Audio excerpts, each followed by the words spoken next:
doing, folks? How we doing? We are back here. Sorry we missed a week last week, but family stuff's going on. But we are back here with another conversating with Switchblade and Kitty. Hold on one second here. Where'd my screen go? God, I gotta clean this up. What the heck? There it is. There it is. There it is. How we doing, Kitty? How we doing? Fantastic. Oh yes, we had. We lost our intern as of yesterday. I know, it's so sad. I know. We had to take him back as I guess he's got to start school, or something like that. I don't really know, something like that. But from what he said, he was gonna do online school, but it still starts up here in a week or so. Yeah, either way, school in one form or another is starting up here in a week. We do have a good show for you tonight. We put some stuff together. Hope you enjoy. Who knows if anybody's actually going to watch. It'll probably be watched on YouTube better. But how'd you like our trip we just got done taking? Oh, my God. It was amazing. It was amazing. I was rather surprised it was your first trip to the UP. Yep, never been to the UP and never crossed the Mackinac Bridge until yesterday. We so need to do another trip so I can take you to a bunch of places that I really like to go see. Well, that's fine with me. I mean, it might be better if we had more than just 1 or 2 days. Well, I mean, of course, it's gonna be. We're gonna need at least 4. Well, yeah, I was thinking like 5 or 6, but sure, well, 4. A minimum of 4 would. Well, yeah, accomplish 90% of what I want to accomplish. It would. Folks, if you are watching us live, you want to be part of the show, phone number is 419-649-7783. Give us a call. Well, we might put you on air. Who knows? That's up to me. If you're a dick, I ain't going to let you be on the air. That's all me. So, we do have a show. We're going to do what we normally do. Health and COVID, some articles with health and COVID and stuff like that. Because, you know what? Can't get away from COVID nowadays, folks. Unfortunately not. Exactly. Pets, we'll have our pet segment. We'll have our news segment, which we have some stuff going on there. And then I do have at least one good article that we can share that was turned in. So, but I do want to get back to our trip. She, lovely lady over here, took me to see the falls up in the UP of Michigan. The Tequamanon Falls. Sure, why not? I wasn't going to try to pronounce her name. We'll let her do that. And this is one of the pictures we had right here. It's a decent one. I like it.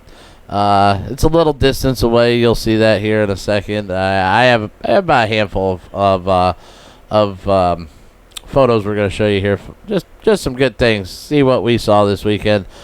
Oops, that wasn't what I wanted. Oh, wait, that was what I wanted. Ha, ha, ha. I can't work my stuff, folks. What can I say? Here's a better picture of the falls. We were down right there. I mean, to hear those and watch the water go, it was pretty amazing.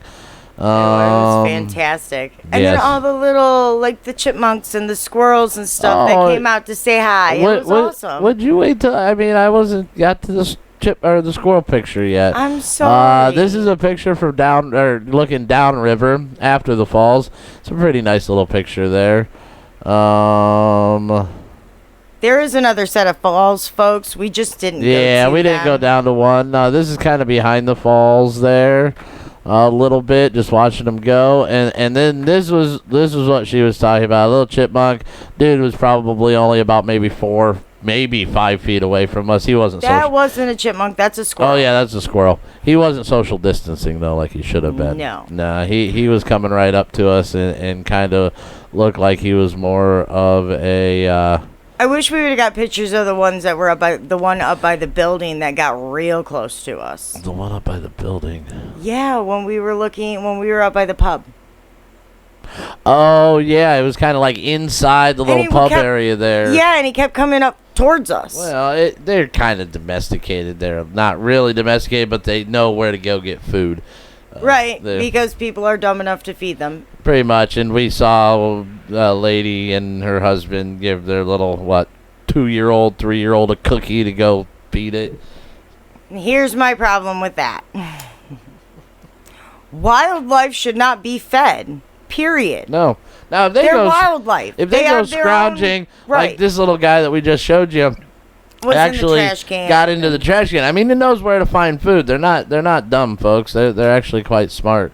But yeah, you don't feed wildlife because then that kind of hinders them being able to survive later down the road.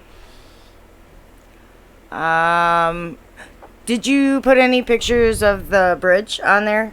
Not the Mackinac Bridge, but the other one. Not the other one we saw. I left that out. It was just those 5 pictures that I showed. I just thought it was funny that, I mean, granted, yeah, that bridge makes me a little sick at times looking over the edge. But I don't get dizzy like I did the first few times. But I really like that bridge. I like the view. Now that, thanks to you, I know there's an underneath of it. The underneath of the bridge, the structure of the bridge is really cool, actually. Yeah, she didn't realize there were some steps you could go down and see the underside of the bridge, and I pointed those out. We went down there, and she was like, oh, I didn't know this was down here. And you get to see the structure of the bridge, and it's actually really cool. Oh, yeah. A lot of the bridge is block, but then there's steel. Oh, yeah. And that steel was pretty nice. Now, the vandalism going on wasn't that great, but whatever. People are people. They're going to vandalize. Kids are kids. They're going to leave their name wherever the hell they can. Pretty much. So, anything else about our trip, or?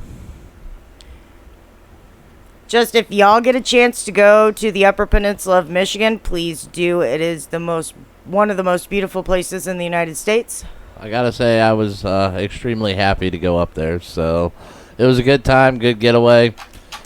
Besides some hiccups here at home, but hey, I didn't have to drive over the damn Mackinac Bridge. I was happy about that. Nope, I did both times, folks. And we did get a surprise when we went up there. Oh, yes, we did. Yeah, somebody paid for our toll ahead of us, which was nice. And now the next day on our way back, we did it for somebody else, so we kind of paid it forward type deal. So, and they paid for the person behind them, which I think is pretty cool. And eventually the buck stopped somewhere and somebody got it, so it's all good. I didn't want to keep handing it back. I was like, you know what? We'll take the $4 this time. Tomorrow when we come back over, we'll pay somebody else's $4, and we did that. So that was something that was pretty cool when we went up over there.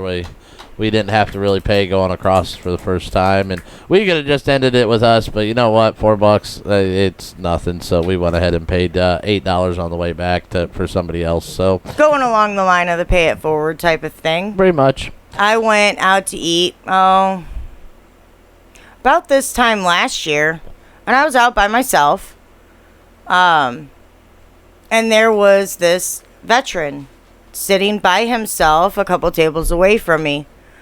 Well, the waitress brought out my ticket, and we had the same waitress, and I'm like, hey, don't give him his bill, give me his bill. Then she got his bill, and it was $243. Actually, no, it wasn't. It was cheaper than mine. I paid his bill, and I wrote a little note on his check that said, paid in full. Thank you for your service. Enjoy the rest of your day. And I told the waitress not to tell him that I was the one that paid his tab. Because nobody needs to know that, I did something good. I'm talking about it now, but it's a year later. People need to know you do stuff good, though, every now and then. But you don't. You don't need to get praise or anything for doing good. You should just do good yourself. I mean, that's the way we need to be, and that's something that's definitely very lost in this society. Unfortunately. But that happening to us Monday was just, that kind of stuff renews my faith in humanity and gives me hope. Well, I still have faith in humanity. It's just, it's far and few between now these days. Good point. So anyway, let's move on to our health and COVID section here. So far, the mortality rate sitting at 3%. Last 3 weeks hasn't budged. Not up, not down, just sideways. But yeah, you hear it's doom and gloom, folks. Highly doubt that. Though, some of the shit going on, I don't have this article. It looks like it came down. I tried looking for it again. But universities asking students to pretty much narc out people not social distancing or wearing their masks. Kids are kids. They're going to do what they're going to do. They're going to socialize. It doesn't matter. I'm in my 40s and I still socialize, and I'm sorry, but I'm one of these people that if there's a lot of background noise, I can't hear you. Of course. And with these stupid masks, I can't read your damn lips. So I'm constantly saying, "What did you say?" Yeah. Well. Because I can't hear, especially at work. I'm sure I drive people crazy at work. You probably do. I probably do. I mean, Oh my lord! drive And me they got crazy here. they got our lunchroom looking like a prison now because they've put these stupid plexiglass fucking crosses on the table now, so you can't. So you're not breathing on the person sitting at the table with you. Yeah. How dumb is that shit? It's pretty dumb. I mean, you can't cough and sneeze, and Well, and they stick out like 6 inches from the table. well, somebody's gonna get hurt. Yeah, that's what I'm saying. That safety, that doesn't matter. Well, and they got these yellow tape on it so that you can see it. I mean, if you're not paying attention, and who really pays attention in the damn break room? You know. Speaking of that, also, COVID-19, Melbourne, Australia, authorities to deploy surveillance drones to catch people not wearing masks. What? Authorities in Melbourne, Australia will deploy high-tech surveillance drones to catch people outside of their homes who are not wearing masks, as well as to scan for vehicles that are in violation of curfew by being more than 5 kilometers from home. The drones will also be used to ensure skate parks and playgrounds remain empty. Now, that's totalitarianism right there, folks. I mean, they're using drones to not allow you to go out and live your life. In Melbourne, Australia. Australia, yep. Supposed to be a free country just like the United States. Well, it's not. But yes, no place is really free. Yeah, it says the surveillance craft can be flown up to a distance of 7 kilometers and produce images so clearly that they can read vehicles' number plates from 500 meters away, which would be about 1,500 feet, folks. The measures are just the latest example of what represents one of the most draconian coronavirus lockdowns in the developed world. Yeah. There That's you go, ridiculous. folks. You do realize that they use drones and stuff around here to see if you're using your cell phone in your car? How the hell can a drone tell if I'm using my cell phone in my car? Because they can get closer than the cameras that are on the lights and stuff. Well, yeah. I can't wait to see if I get a ticket for that one. Right? Well, they got these distraction corridors and shit now. Oh, well. That's supposed to be zero tolerance and this, that, and the other. I don't use my phone going down the road anyway. If I get a phone call, I hit a button on my radio. You know. Oops, that's not that one. I thought I had... What? Did I not? I didn't. Did you not save a... Oh, no. I know where it's at. Hold on. Okay.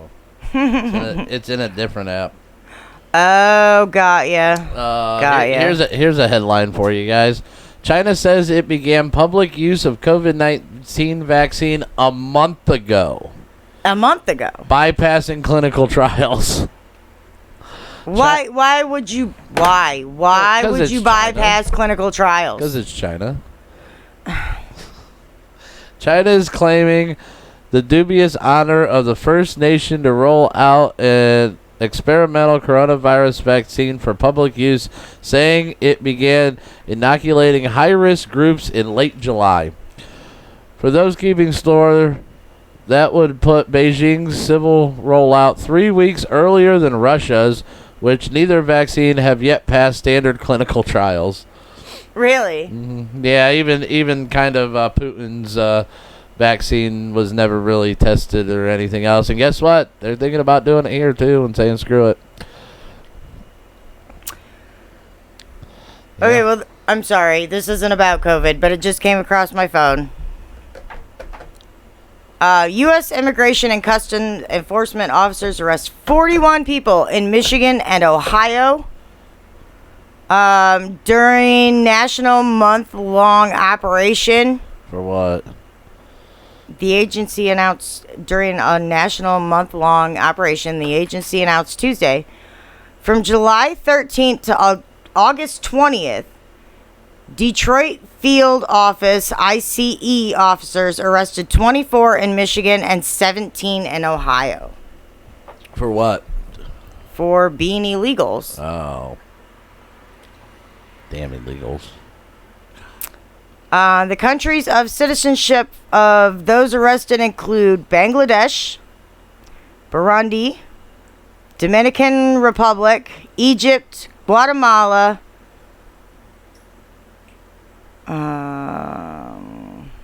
Guyana, yeah. It's a bunch of, it's not just Mexicans, it's not just Hispanics, it's a bunch of people.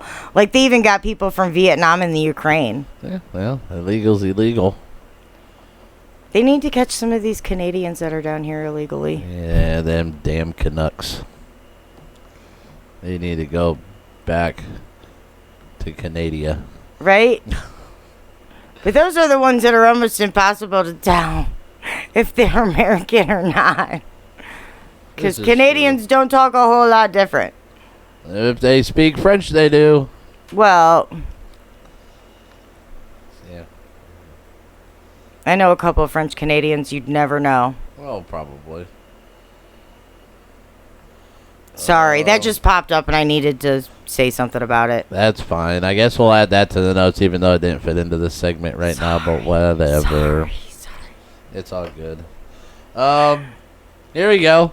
This is where I have an issue with all these coronavirus lockdowns and mask mandates and stay-at-home orders and everything else, because it seems like more and more as we move on, these rules only apply to certain people. I have noticed that myself, and it's a little unfair. They only kind of the ones that are making the rules, I guess, don't have to follow these rules. And this is one out of Pennsylvania. PA mayor who banned indoor dining, caught dining inside Maryland, and chefs are roasting him. Chefs and restaurant owners in Philadelphia are sizzling hot over a photo showing Mayor Jim Kenney, who banned indoor dining in Philly due to COVID-19, enjoying an indoor restaurant meal in Maryland. The restaurant is owned by the mayor's friend, but the chef fumes that the mayor is a job-killing hypocrite. And he is, folks.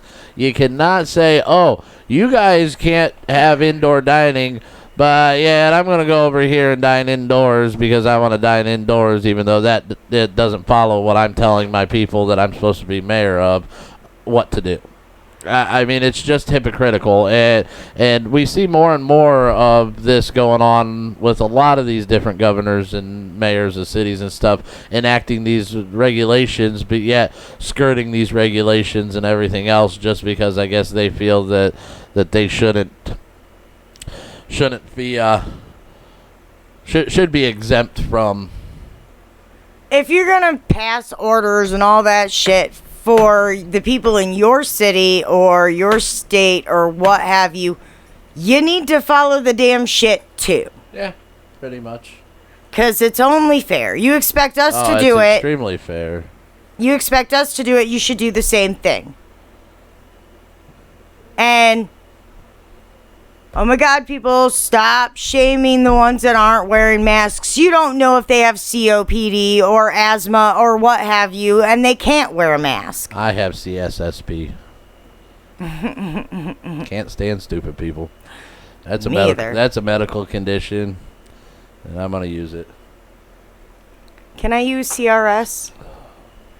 Can't remember shit. Oh no, that's a medical condition. And then the last one that leads us into our next segment here has to do with pets, has to do with animals, but it also has to do with COVID. America is running low on crucial resources for COVID-19. That's the title of the article. Really? Yeah. Huh. In the past 7 months, more than 100 COVID-19 vaccines, therapies, and drugs have been pushed into development. But for any of these treatments to make it to humans, they usually have to face another animal first, a monkey. And here, scientists in the United States, they are facing a bottleneck. There just aren't enough monkeys to go around. We're short on monkeys to test our medicines on. Why don't they have breeding facilities for that? You'd think they would. You think? Well, but normally they don't need all these monkeys because they're not trying to test 100 vaccines at one time. But there are always medical treatments that they've been using these monkeys for. There should be a breeding program or a breeding facility for these monkeys. There should be, because that's all they're going to be used for. But then PETA would probably step in, and you know that PETA group. should be gotten rid of to begin with. Pretty much. Period. Because they're not actually helping the animals. No, they're not. not the animals. They are, how do I want to put this? Self-involved Karens is what they are. Just a group of fucking Karens. Pretty much. Nationally, there's basically a big shortage, says Colleen Van Rompuy, an infectious disease scientist at the California National Primate Research Center. The primate research in the U.S. is expensive and often controversial, making it challenging even in normal circumstances. The pandemic has made acquiring monkeys even harder. We can't find any rhesus any longer. That must be the breed of monkey that they use. How's it spelled? RHESUS. Rhesus. Rhesus monkeys. Yes. Okay. Yeah, see, I told you it was a type of monkey. It is a type of monkey. I just can't pronounce words, folks. They're completely disappeared, says Mark Lewis, the CEO of BioQual, a contract research organization that specializes in animal testing. The reason for the shortage are threefold. First, COVID-19 has created extraordinary demand for monkeys. Second, this coinciding with a massive drop in supply from China, which provided 60% of the nearly 35,000 monkeys imported to the U.S. last year, and which shut off exports after COVID-19 hit. And third, these pandemic-related events have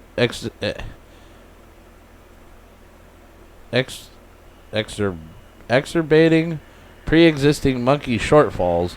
A 2018 National Institute of Health reported had found that N1H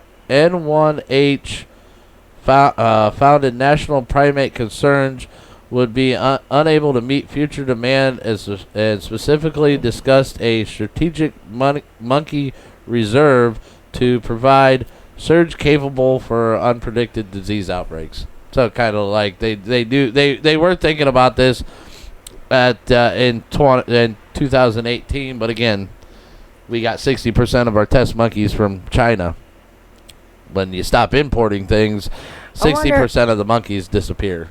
I wonder how many of those monkeys that are shipped in from China are caught in the wild illegally. Probably a lot. I'm guessing probably a lot. I'm going to go with probably a lot. See, that's the kind of stuff that really upsets me. Like, I mean, these animals should be bred in captivity for this shit. They should not be taken out of the wild, period. Yeah, well, I agree with you on that one. Same with all of the exotic animal trade. Nothing should be brought in from the wild. Everything should be bred. Probably. Yeah, but okay, so we got that. Moving on to pets here. Asian jumping worms. This was an article that you brought up. I haven't really looked at it. That's not really a pet thing, though. I mean, it's more of a gardening thing than a pet thing. Well, but it's still pets and animals. Well, Asian jumping worms' latest threat to Ohio gardeners and woodlands. As gardeners, we understand that earthworms are important allies in creating a soil ecosystem that is conducive in growing flowers, vegetables, turf, shrubs, trees, and pretty much any type of plant. Deep-dwelling earthworms, such as the common nightcrawler. Which is good fishing bait, by the way. Come on, phone. Stupid thing. Where was I at? I hate when it switches over. Deep-dwelling earthworms, such as the common nightcrawler, create tunnels which allow air and water to reach plants' roots. Their castings, or excrement, help enrich the soil by adding nutrients such as phosphates, calcium, nitrogen, and magnesium. But recently, an invasive species of earthworm, the Asian jumping worm, also known as snake worms or crazy worms for their quick, crazy-like movement, have gardeners in central Ohio anxiously turning their soil in search for their earthworm, which is more destructive than harmful to those who tend the soil.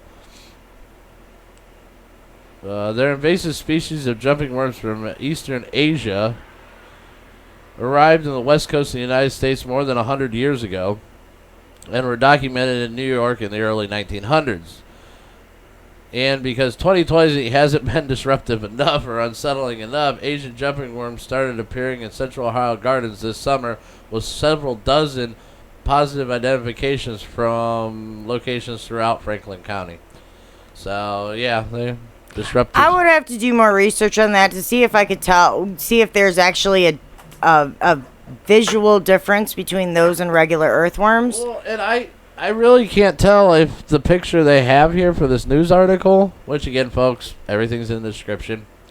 You can go check out these articles for yourself. We're not taking the liberty of making up any of these stories. And I'll tell you if they're made up stories. I mean, I like to bullshit with some funny stories every now and then. But, right. But this is something that obviously we're from Ohio here. And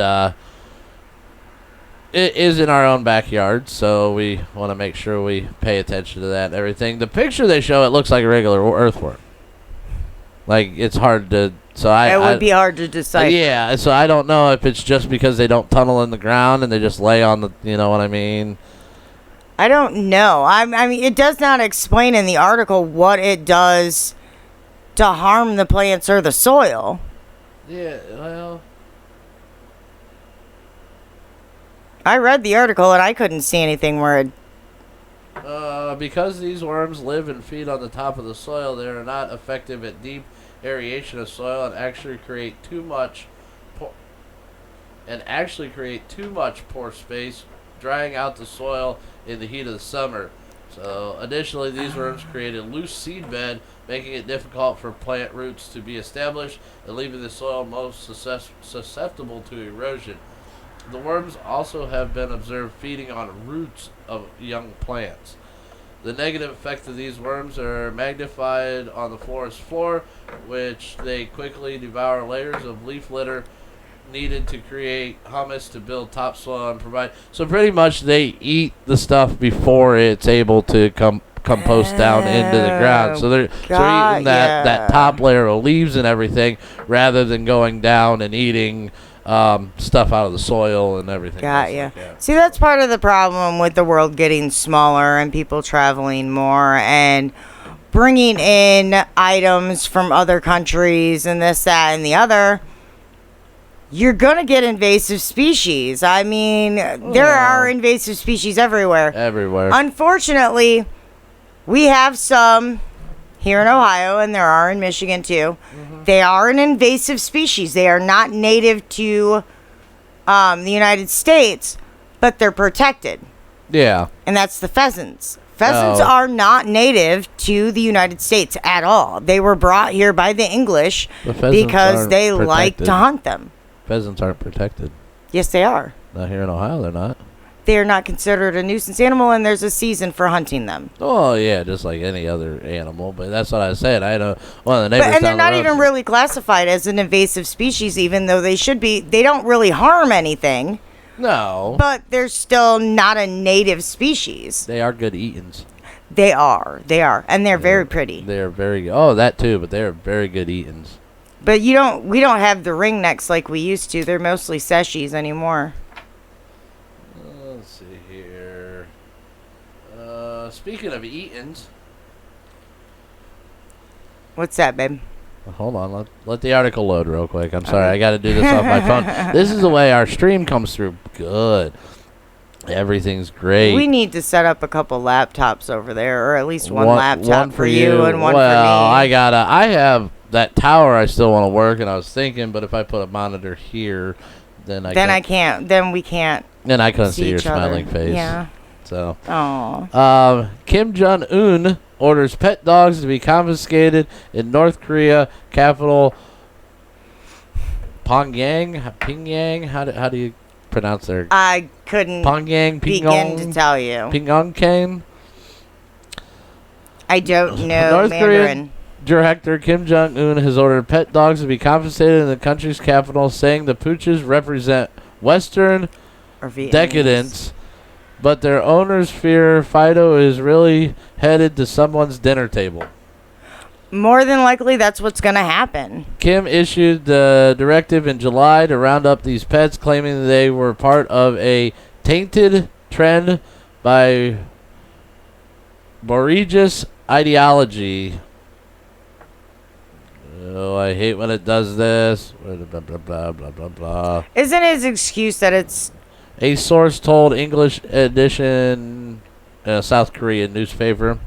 Ordinarily, people raise pigs and livestock on their porches, but high-ranked officials and the wealthy own pet dogs, which stoked some resentment among the lower class, the source said. Authorities have identified households with pet dogs and are forcing them to give them up or forcibly confiscating them and putting them down. But while the oppressive regime says the move is to clamp down on capitalist extravagance, the dog owners are fearful that given North Korea's food shortage and prosperity propensity for eating dog meat, the directive has only come about to feed the masses.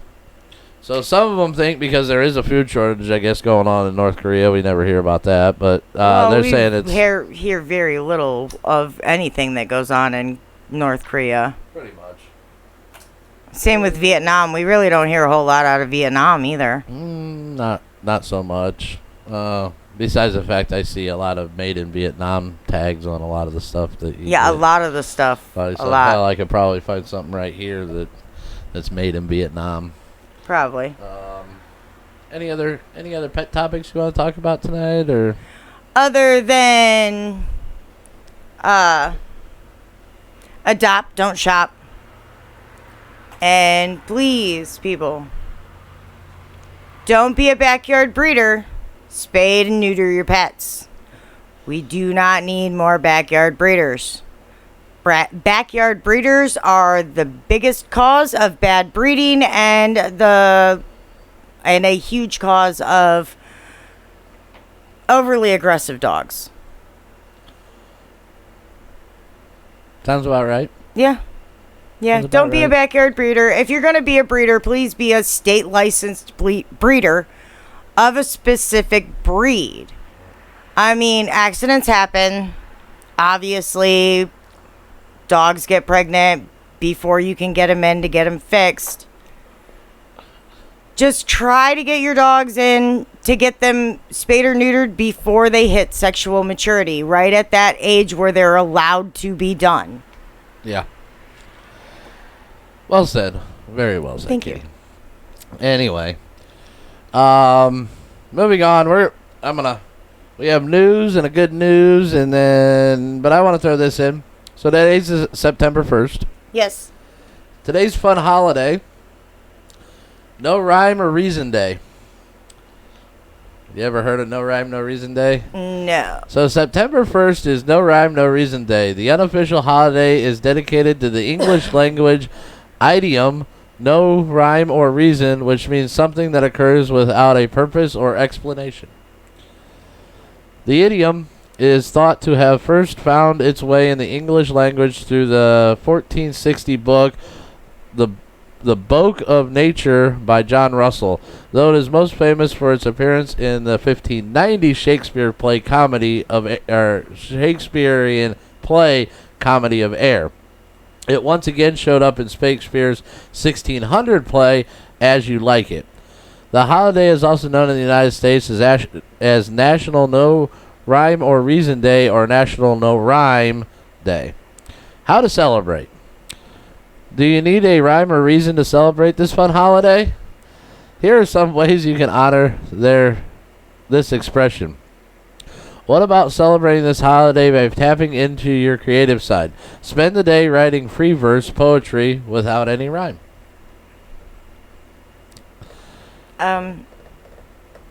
What? Isn't poetry supposed to rhyme? Not necessarily. It depends on what type of poetry you're actually trying to rhyme. Poetry does not have to rhyme. Well, okay. No, there's a lot of different types of poetry, and I'm a big poetry fan. So, but don't get me wrong, I like poetry too. Poetry does not have to rhyme. Have a no rhyme contest with a friend or a coworker. Find words that do not rhyme with anything else. Whoever finds the most words wins a copy of a thesaurus or a dictionary.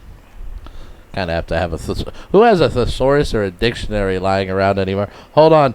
I wish I would have grabbed that before the show because I have one of each in this house somewhere. The last 2 dictionaries I bought, like, there were a good portion of the words that were misspelled. Not only that, but there was a good portion of words missing. Yeah. I mean, they're adding new words every single day, probably. But the only dictionaries that I have found that have all the words and are actually done correctly are the hardcover ones, and those are hard to get. Well, and this next part, there's one more here on how to do this. We kind of did today. Do something nice for someone for no rhyme or reason. Sometimes the most generous gestures are the ones that are undertaken without any cause or purpose. Random acts of kindness. That's what they're supposed to be. Random. I mean, ours wasn't necessarily random because we did do exactly what was done for us. It was random to us for that time. Or on our way back. Yeah, I didn't go ahead. I took it and I didn't pay that day. And I'm like, you know what? Instead of paying it forward for somebody else today behind us, I'm going to pay it forward to somebody else tomorrow on our way back across the bridge. Right. That way it gives somebody else, not just a group of cars that happen to be in the same line for the last 30 miles back. Right, right. So I moved it to another day and started it over again. So, so there was that. Now we're on to the news. Well, what's going on in the news today, my love? Let's start with the new challenge that's out there. Oh no. Oh yeah. What are the idiot children doing now? Well, give me a second here. Let me find. Did you not bookmark it? Oh, I did. Hold on, I gotta find it. See, this is why we need a computer. An extra one. Or 2. One for me and one for you. Maybe it's this one.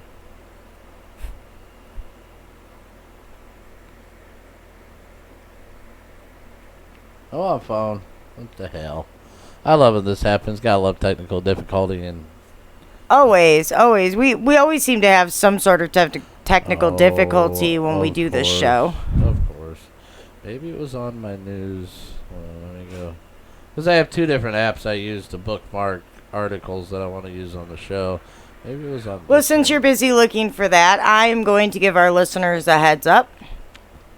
Next month is October. October is a very special month for me because it is Child and Infancy Loss Awareness Month, to where you remember the babies that didn't make it. Just wanted to give a heads up on that because we will be talking about that next month. Probably every single show next month. More than likely. So, with that though, I found the article. Oh, good. So we're good. Good. The Benadryl challenge is a dangerous and deadly fad on social media.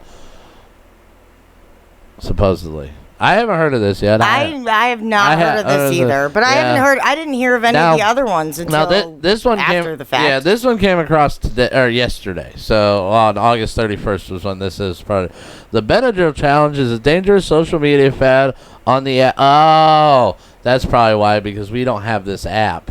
What's the app? TikTok. Oh, gotcha. That has led to the death of a 15-year-old Oklahoma teen last week and the hospitalization of at least 3 teenagers in May, according to multiple reports. The deadly challenge coerces participants to take several doses of the over-the-counter antihistamine drug Benadryl to the point that the person trips out or hallucinates. I would say that the Benadryl challenge may look fun, but it could be deadly. The Benadryl challenge is dangerous and potentially lethal. Dr. Adam Berman, an emergency medical physician and toxicologist at Northwell Health Long Island Jewish Medical Center in New York, told Fox.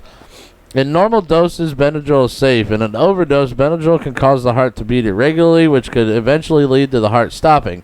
It can also cause seizures and extreme drowsiness, which could be fatal when combined, Berman said. Benadryl is commonly used over-the-counter antihistamine drug to treat allergies and allergic reactions. The bottom line is that engaging in such a challenge is inherently dangerous and can be fatal. Which it can be. I mean, it's just like any other overdose or anything else. You don't want to take too much stuff, and if you do, you can probably kill yourself if you're not careful. More than likely. Unfortunately, with all the shit with the opioids and stuff like that we had a problem with a few years ago with doctors just handing that shit out, kids have not learned the lesson that pills are fucking dangerous. It doesn't matter what it is. Yep. You can have a headache and take a handful of fucking aspirin, but guess what? It will be your last headache ever. Yep.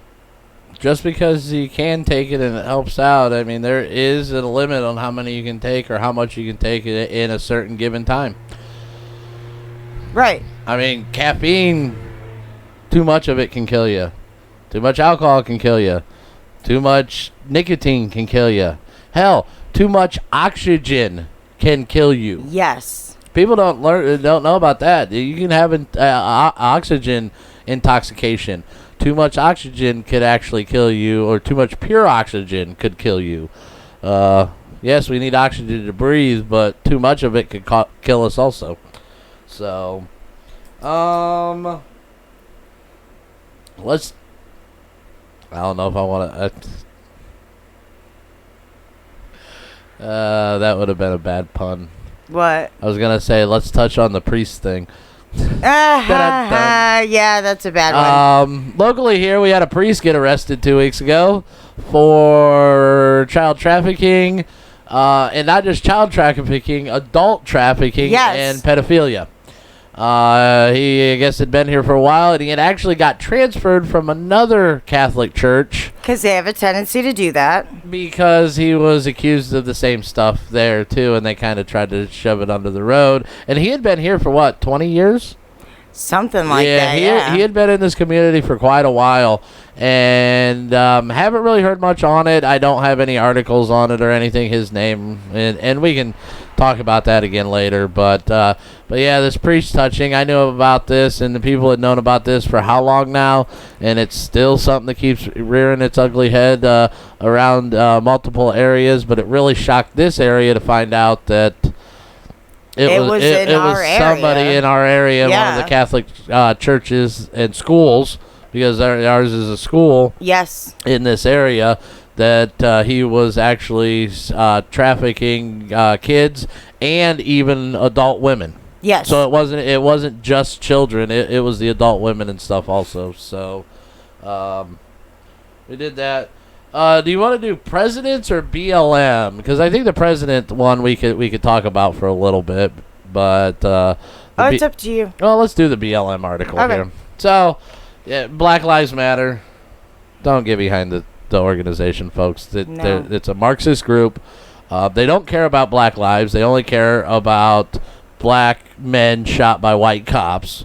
They don't care anything about any other black lives or anything like that. If they did, they'd be up in arms about the 100 of black men that have been killed in Chicago this year.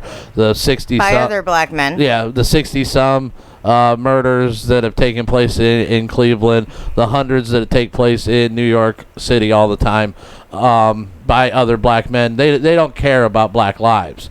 They only care about black lives taken by white people. That's all they care about. Yep. So, but this is a good one. I do like this one. This one was quite interesting. New Jersey teen hit with bill for police overtime after organizing Black Lives Matter protests. And I'm all for this city or little town doing exactly what they did, because I'm going to show you here in a second. This little high schooler, because that's what she is, folks. Yep. All she was a high schooler, is a hypocrite. It is a big, big hypocrite. New Jersey teenager Emily Gill was hit with a bill for police overtime last month after she organized a Black Lives Matter rally without first meeting with local officials. So she didn't go through the right channels to do it. Gill, who had just recently graduated high school, said that she organized the rally in her small town of Inglewood Cliffs after she had learned the city has allegedly, she has no proof. She doesn't know this to be a fact. All she knows is it's allegedly dodged affordable housing requirements for 40 plus years. Now that's a big accusation to make on a huge a town. Huge and it's just an accusation. There is no proof. That's all it is. She told New Jersey Advanced Media, "I find that unacceptable," Gill told the news outlet. The rally took place on July 31st, and only 30 to 40 people turned out, according to Gill. Now, 30 to 40 people anywhere is considered a gathering and is a no-no for COVID.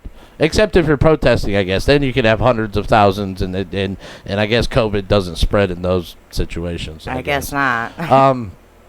Where did the bill come? Or when did the bill come? 4 days after the rally, Gill received a letter in the mail from Inglewood Cliffs Mayor Mario Krenjak. I'd actually want to look him up because I have a feeling he's not white. I'm guessing. I don't know. He might be. And a bill for nearly $2,500. According to the letter, Gill refused to meet with officials before the rally, which left them scrambling to provide the rally with adequate security resources. And you do. If you get permission and everything, they set aside police officers and stuff to actually help protect and patrol the areas for peaceful protests.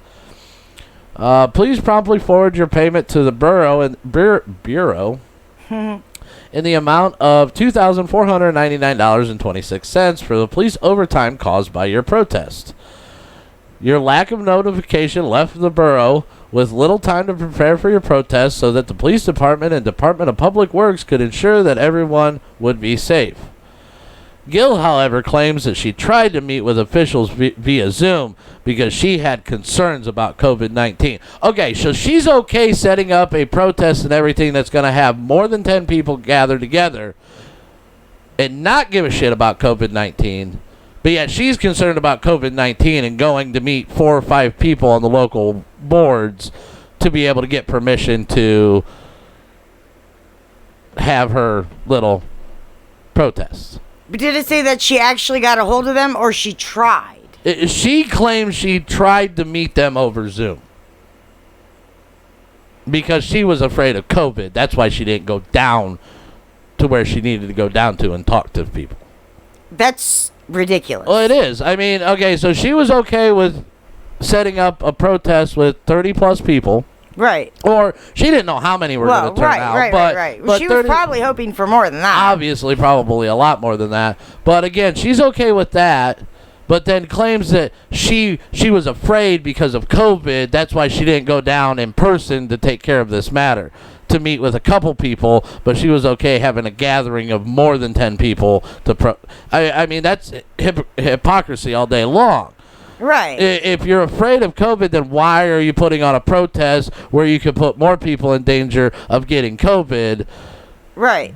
But can't go down and talk to a handful of people in the city to be able to get your permit and everything to have your protest. I mean, that just makes no sense to me, but it shows how stupid high school students are still. They don't know the proper way to do things, and then they make up some random excuse on why they didn't do it the right way. It can't be her fault. She said officials did not accept her offer. The mayor told New York Advanced Media that he sent the bill because taxpayers should not be forced to burden the costs associated with private events. And you're right, they shouldn't. Not at all. My tax dollars should not go to fund, to help, to protect any protest of any kind, no matter what the fuck it is for. Exactly. Doesn't matter what your protest is for. My taxpayer dollars should not go to that because it's a private event.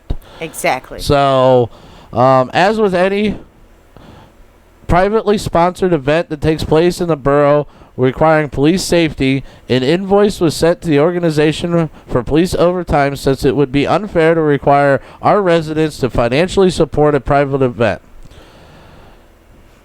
Gill's events required extensive preparation, according to the Inglewood's police chief, and as well as additional staffing, which included overtime expenses.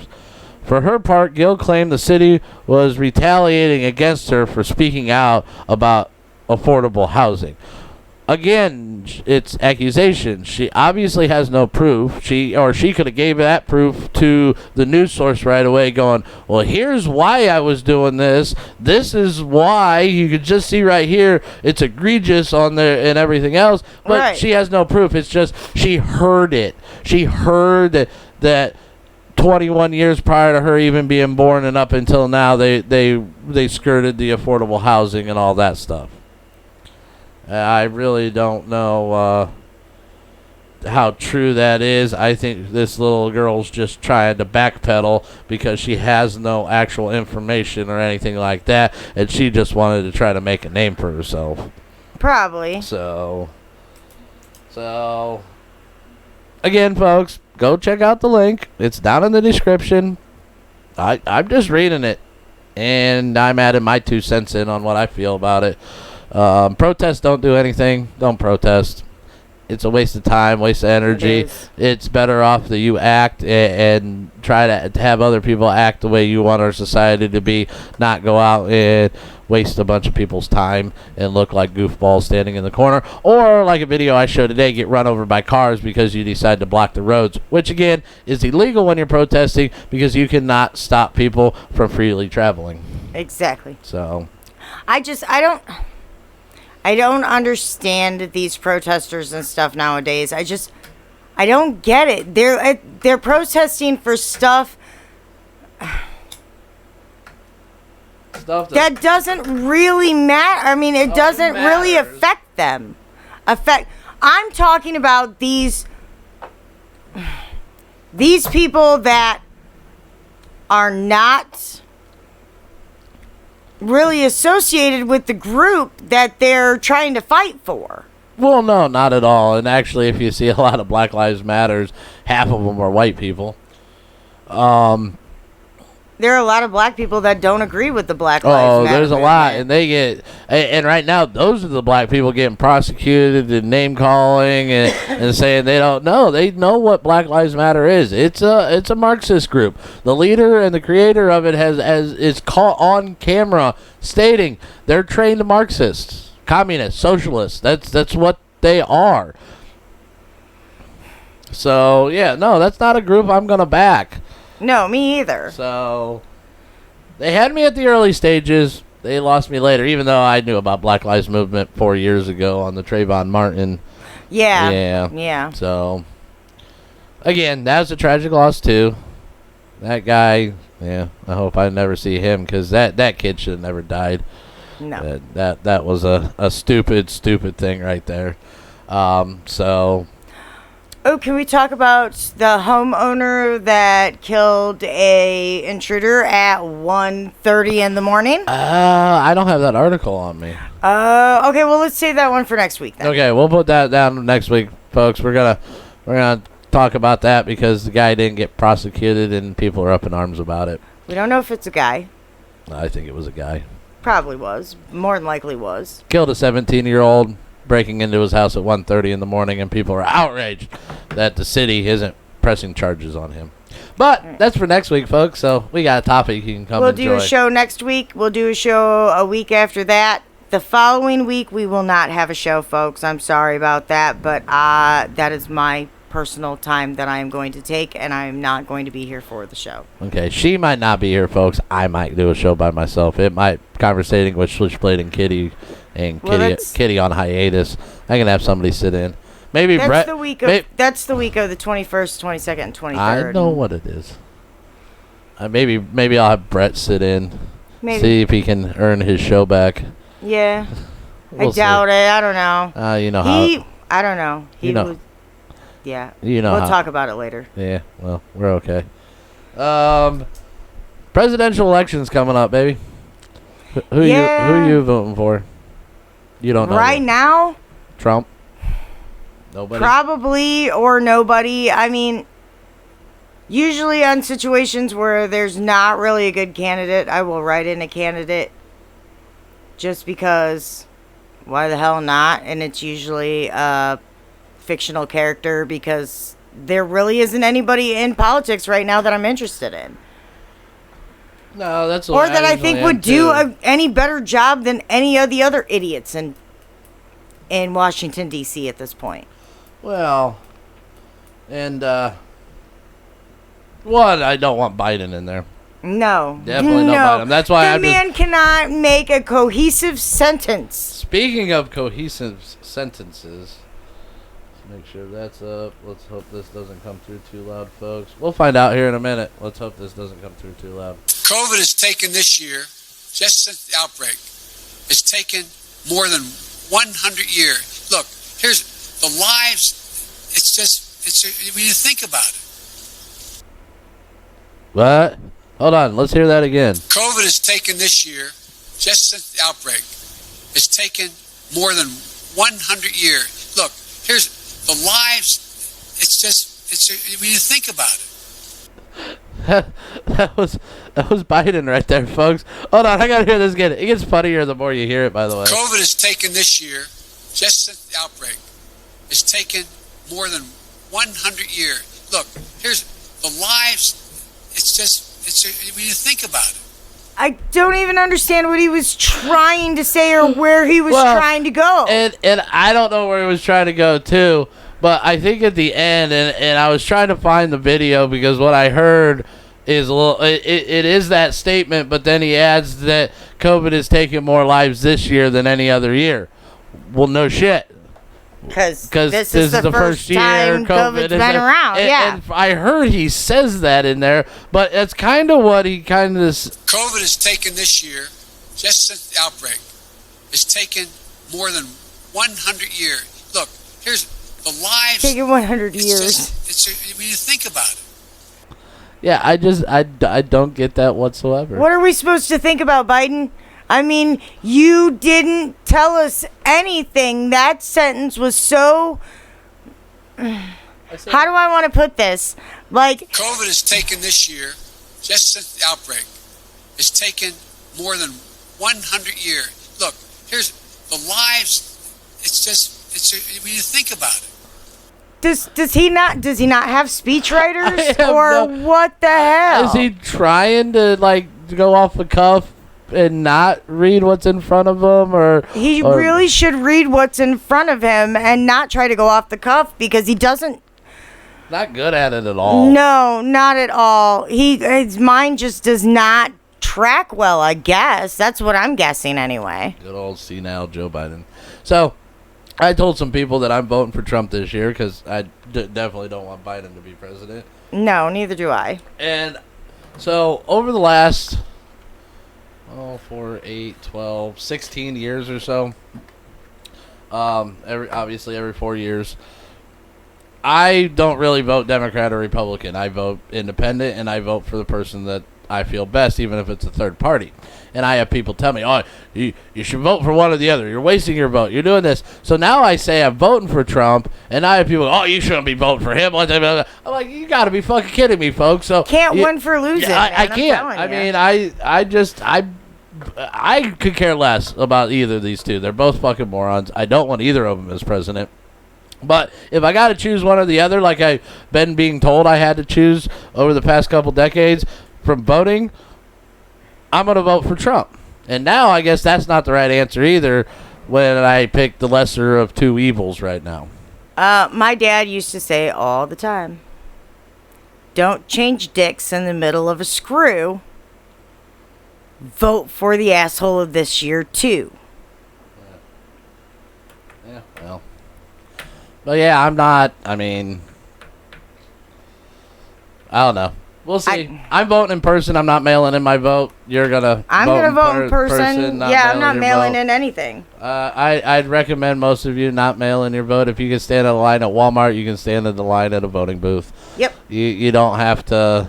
If you say, oh, everybody's touching the machines, I guarantee you those machines are going to be wiped down more than the U-scans that people use at Myers, Walmart, or Kroger's.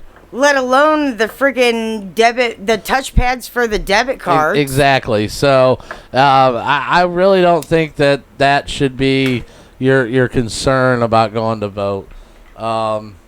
Mail-in voting will have fraud. We're going to have a fucking shit show this November. And it's going to get drawn out. I hope it gets drawn out where they don't even pick them. It's going to be like Obama all over again. Well, it probably pretty much is. But that's the way our voting has been going, and the presidents have been going since George Bush. Yeah, pretty much. The first one, not W, the first one. So, but is he still alive? I think so. I know W is, but he doesn't really. If you notice, I know Barbara died. But I think George Bush is still alive.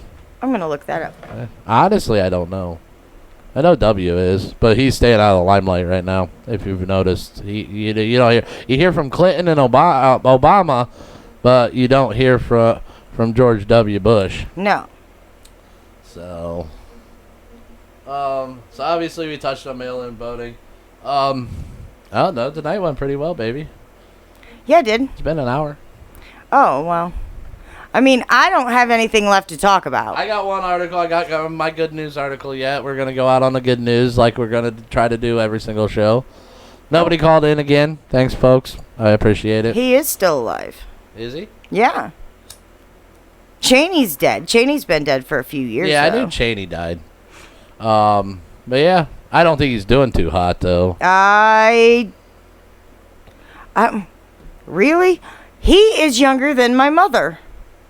Oh, wait, that's George W. Excuse me. George That's W. the wrong one. That's not the Bush I wanted. You want George H., not George W. There we go. Yes. He is. He's still alive. Not doing so hot. Last time I saw him, he was in a wheelchair, so.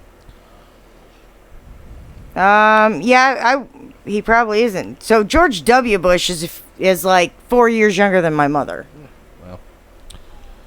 Well, let me pull up my last article here, folks. It's kind of it's a good news, but it's when we start, it's not going to start out as a complete good news. So you're gonna lull us into thinking it's good news, and it's good start off news. with bad. Oh, it's good news. Customer wants sign on door warning of special needs employees. Some people are rude and some people answer that with kindness. And that response shows how people are awesome. The owner of a Pizza Inn in Greensville, South Carolina, showed how awesome she is when she turned a rude customer suggestion on its ear. It all happened on a Sunday when a customer asked one of the employees to refill the salad bowl. The employee is Ryan Mosley and has Down syndrome. The customer complained. My manager explained to him the situation privately. That's not his job. We've trained him to do this, and there are special circumstances, and the customer was still not happy. The customer suggested that they put a sign warning customers that they have employees with special needs.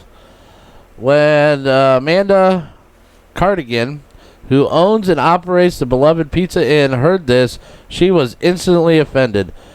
These are like my kids, and it made me angry. I wanted to do something that was not rude, but got my point across, she said. Amanda Cardigan takes pride in her staff, and she thinks of them as her kids.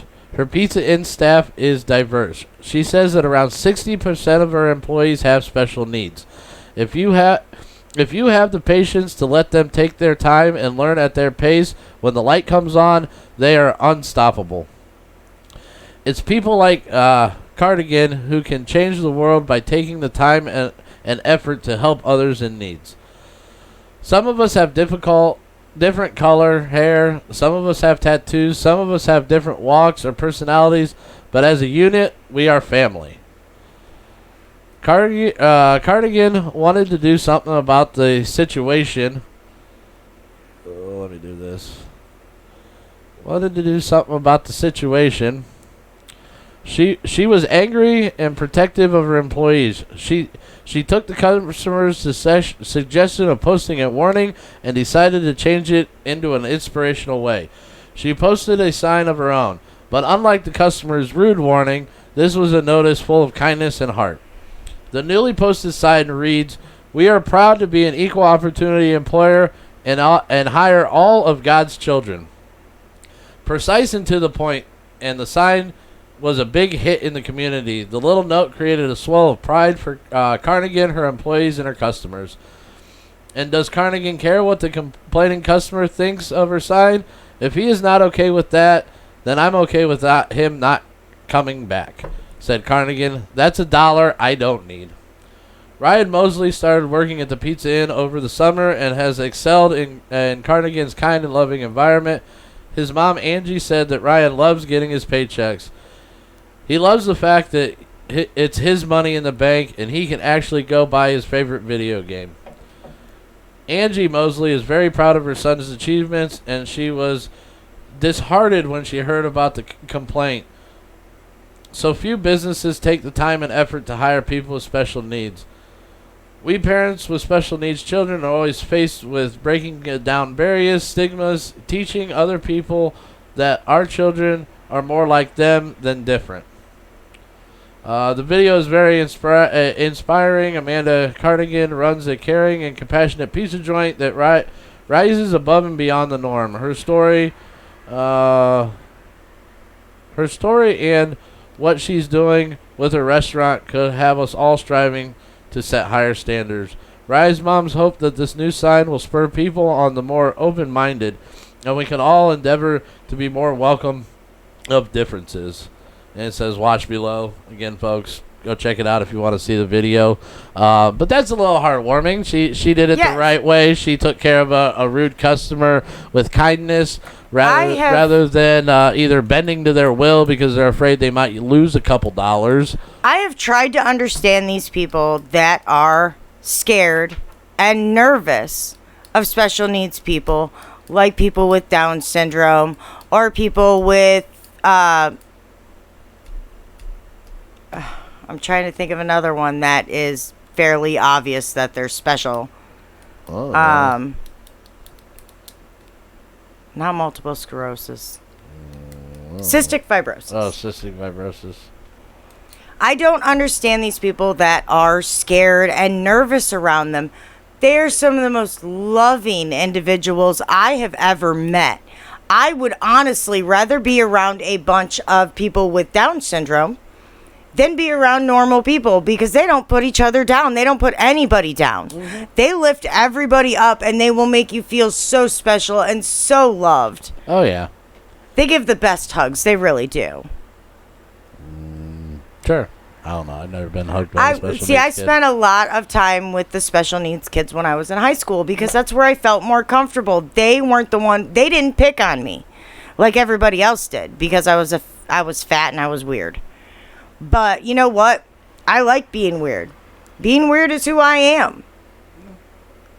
I mean, everybody, what is weird to one person is completely acceptable to another. Yeah, it is. So, well, folks, thank you for joining us tonight.